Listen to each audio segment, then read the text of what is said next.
Hi, my name is Mr. Exum and welcome to my EdTech channel where I show you how to get the most out of technology in the classroom. Now this video shows you how to create professional looking SharePoint pages. I'm going to walk you through adding images, document libraries, Twitter feeds, YouTube videos, creating subpages and embedding all sorts of other content. Let's get started.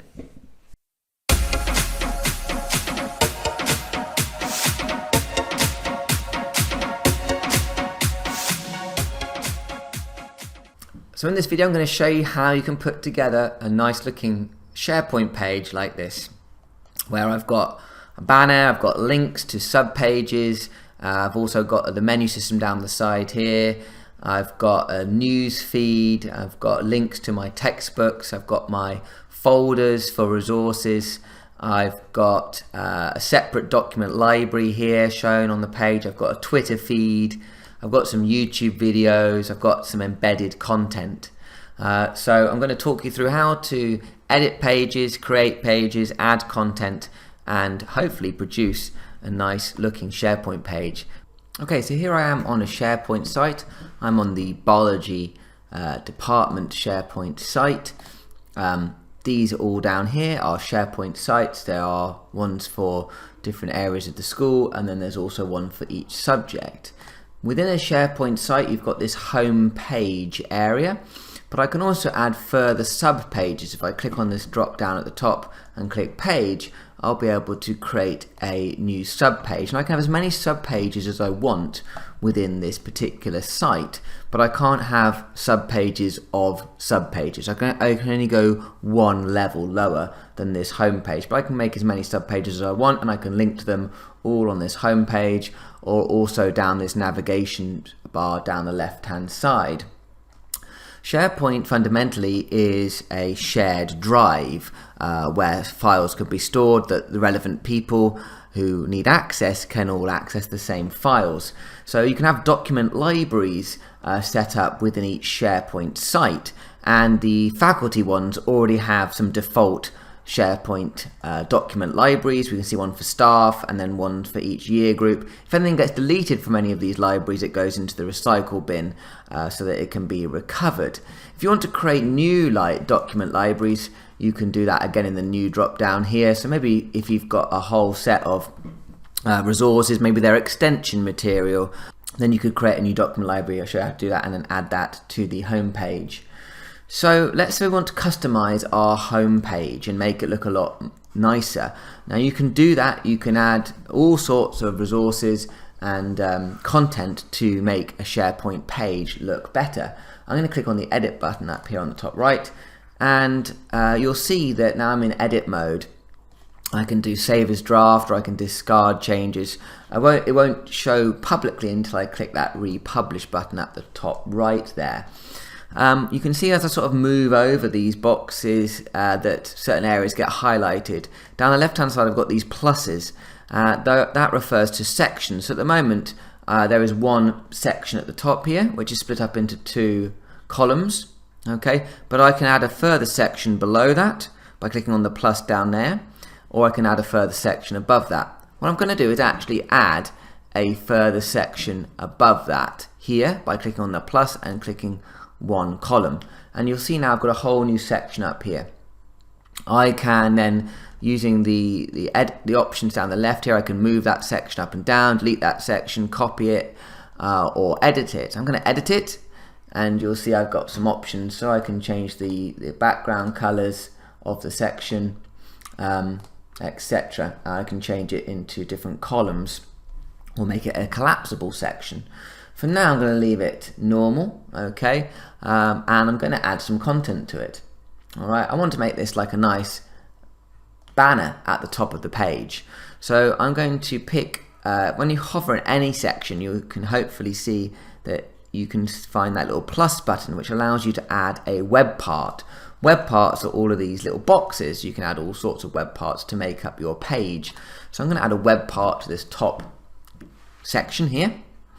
And I'm going to add an image because I want to make a nice sort of banner at the top for people when they come to biology. When I add an image, I've got loads of options for finding the right images that I want. Stock images, a web search, for example, So hopefully I can find something or upload an image that I've already got that's relevant.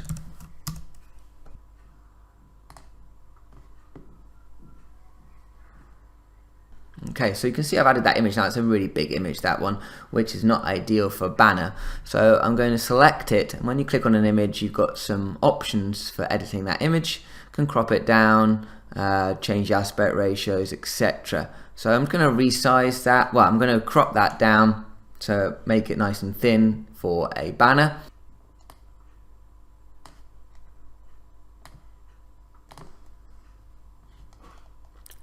Press return. And there we go.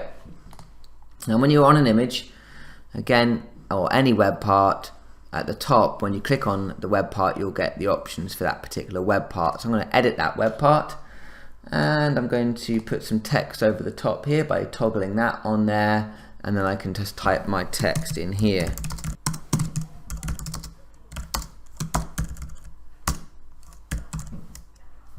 There we go. If I want to see what it looks like, click Save as Draft.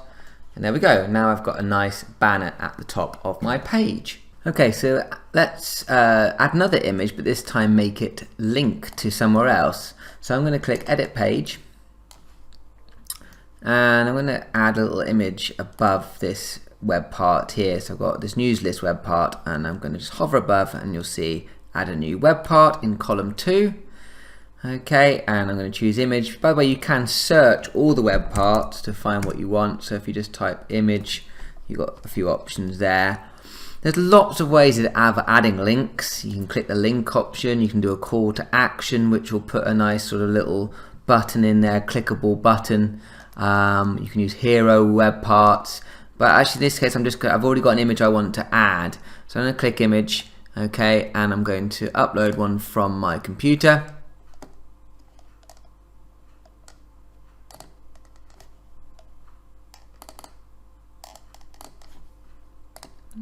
Okay, of our textbooks, and the reason I'm going to add that is because we use some online textbooks, and I want this link here to send the pupils to that website. So once I've added an image, okay, and you click on an image, you've got the options for editing the image there. I'm not going to do that, and I've got the options for editing the web part here. I do want to edit the web part because I want to add some text over the top. It says my image is a bit small, so I'm just make it a bit bigger.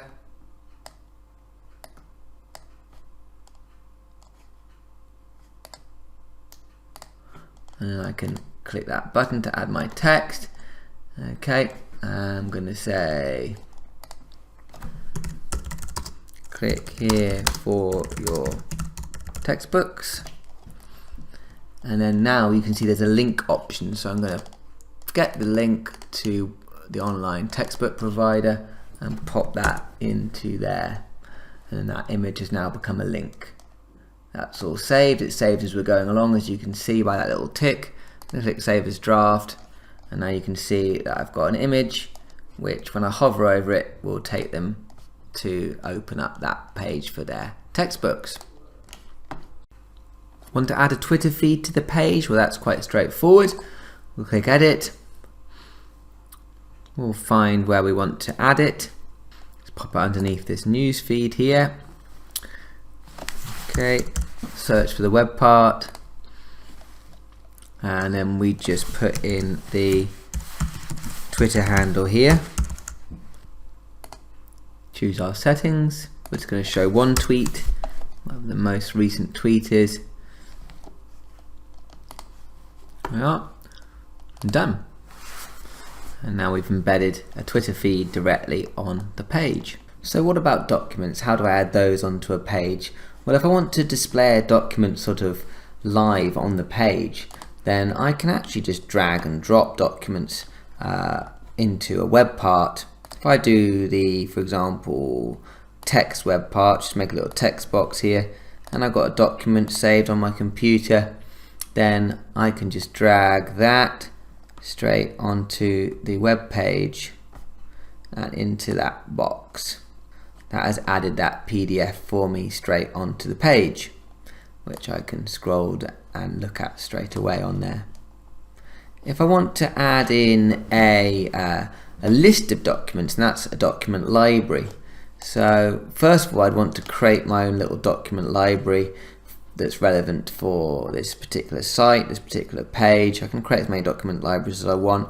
So I'm going to go up to the top here and click New Document Library.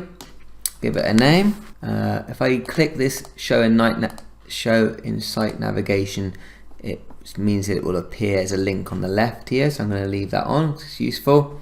And that's now just created this document library which I can add files to. So I'm going to stick some files in there. I can just drag and drop them on there.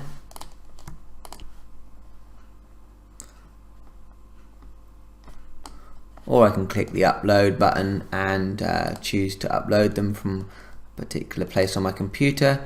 I can add new folders here, I can add links, I can add and create new files straight away from within this document library. So you can see the document library is now located here as one of the links in the site, but I can add that nicely to this page. So to do that, I'm going to click Edit. I'm just going to get rid of that document for now. I'm just going to click on that web part, click Delete, and instead delete that text web part. I'm going to click plus, and I've got document library here. Okay, and I've got all these document libraries already set up. I'm going to choose the information documents library that I just created, and then you can see those documents are all shown there. Because I've got permissions, I will be able to upload new documents. As a member of staff, students will not be able to add content onto this library here. Now to add text, it's very simple. We just click plus and we're going to use the text web part, and it opens up a text box. I've got all these formatting options for adding different text. So I'm just going to put a little bit of an introductory sentence here with a link that's already been put in there. I can change it to a heading, make it bigger. These are the default settings here. So maybe kind of that looks good, and save as draft. Now on SharePoint, it's all about creating sections within pages. We don't want too many clicks. We want all the information available on one page, just broken up into nice chunks. So I'm actually going to just create another section down here and add a bit of different content to break it up. So if I scroll to the bottom and click on the plus, I can add another section. In this case, I'm actually going to have 3 columns in it, and I'm going to add 3 separate videos, and I'm going to change the background on this one to a different color. I do want a section though just above that with a heading for this, so I'm just going to do this extra section here, which is just a 1 column section, choose the same color, and I've got my heading area where I can add a text box.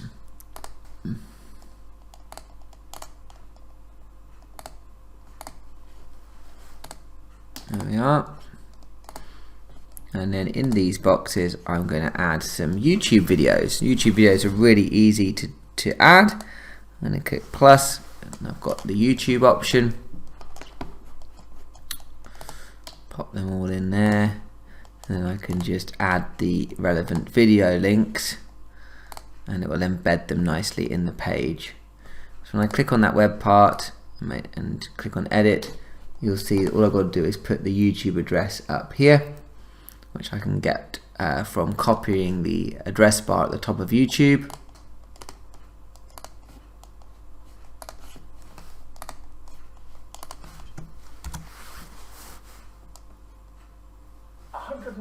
Years after the publication. And there we go. Now I've got this nice section here with 3 embedded YouTube videos. It takes out the adverts, and I can play the video directly within the page. Okay, so let's say I want to embed something else, not a YouTube video, some other kind of content. Well, anything with an iframe embed code you should be able to put into a SharePoint page. So for example, we've got this fantastic tour that was made on ThingLink for the Darwin building in biology. I'm going to pop a new section in down here underneath, and I'm going to add a new web part, and I'm going to pick the embed option, and I get a little box for my embed, and I'm going to pick my embed code, and all I can do is find that iframe address, which you can get it from eStream. You can get it from plenty of content that you would want to embed onto a page, and you paste that into here. Okay, and there we go, it's now embedded that tour straight onto that page. I'm going to change the background, different color. I'm going to pop a little put another web part in just above that one for a text box to add a little bit of explanation. Okay, and now that's embedded directly onto the page and fully interacted with on the page.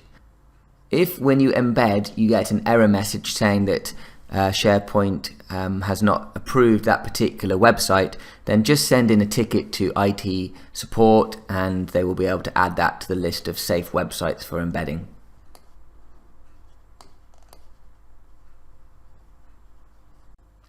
So I've got quite a lot of content on this front page. What if I want to make a sub page and then or a set of sub pages underneath this top level, and then link back to them on this home page, a little sort of menu system? Well, I can do that quite easily. I go up to the top here and I click new and I click page.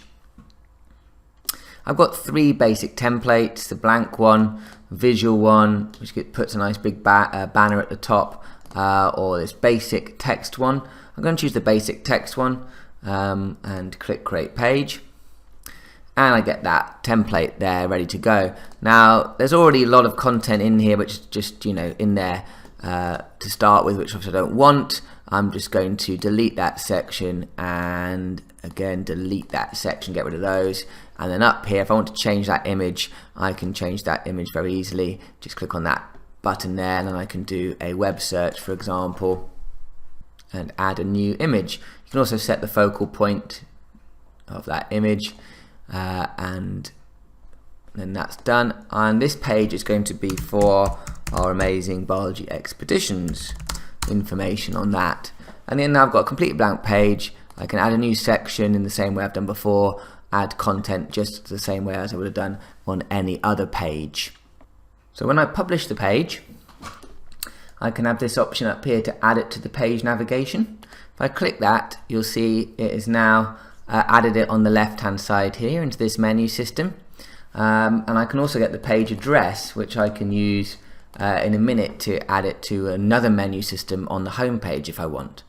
Okay, so finally I'll just go through some of the other web parts that you can add. So let's scroll down to the bottom here. So click on the plus. What else have we got? One thing that you'd probably be interested in doing is forms.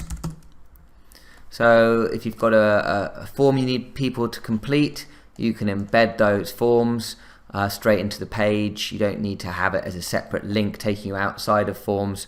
All you got to do is put the web address into there for your Microsoft form. Okay, make sure it's the web address that allows you to collect responses.